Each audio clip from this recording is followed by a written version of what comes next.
So the technology that we have developed generates renewable energy from the ocean. So it's primarily ocean waves. We've also incorporated solar panels, battery storage, and a communications link. And the product is essentially an offshore renewable power generator. When you see it, it looks quite weird. We call it a hinge draft. So it's a big hinge. Waves cause a reciprocating rotation about that hinge that drives a generator and converts the energy in waves into electrical energy. The shape was actually, I would say, discovered via a software optimization process. So that sort of software and numerical modeling was the focus of my PhD.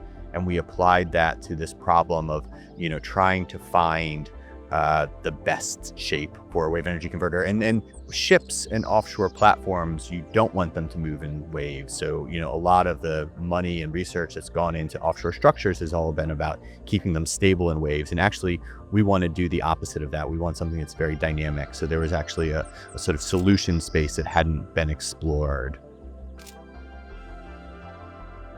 Historically, wave energy has been developed like offshore wind. So the idea that you would build big machines, you'd build a big farm of them, and you'd run a cable back to shore and you'd send power to people's homes. And we still see that in our roadmap. That's part of the vision. The challenge with that is that it's very, economically competitive. It's very financially competitive, and it's hard to bring a new technology to market, especially something that goes offshore, and have a competitive levelized cost of energy. And so the approach that we're taking in our roadmap is to look at industries that are basically operating offshore, or industries that need energy, where we can put things offshore and have a kind of unique value proposition. So what we provide is local, renewable, consistently available power. And we get that consistently available power by combining wave energy with solar power with battery storage. So we call it always on power. We can provide power all the time. Our core technology is in the geometry. By changing the shape, you change the dynamics, you change the way it moves. And if it moves more in waves, you generate more power. And so we can show that compared to, publicly available data on, historic wave energy converters, we can generate 2 to 4 times more power per ton of machines. So it's quite a significant improvement in performance. We've designed it to be we call fail-safe. So some other systems, like wave energy systems, they're designed to actively dive down in waves or something like that. So our approach to survival in extreme seas is we just let our hinge move freely. So it just moves as much as it wants. We don't try to constrain it because the torque going through that hinge is just massive.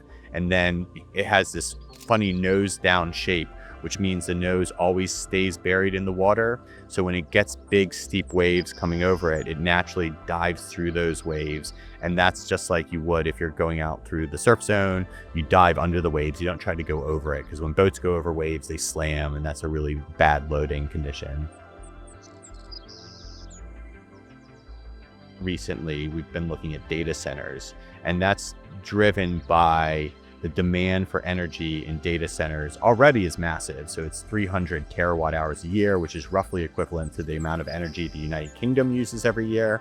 And that's going to quadruple in the next 10 years. And they're building data centers with gas turbines. But actually, when we look at it, if you put the data center in an offshore structure and you power it with renewable energy, you benefit from the cooling. So data centers use about 25% of their energy on cooling, so we can benefit from the cooling.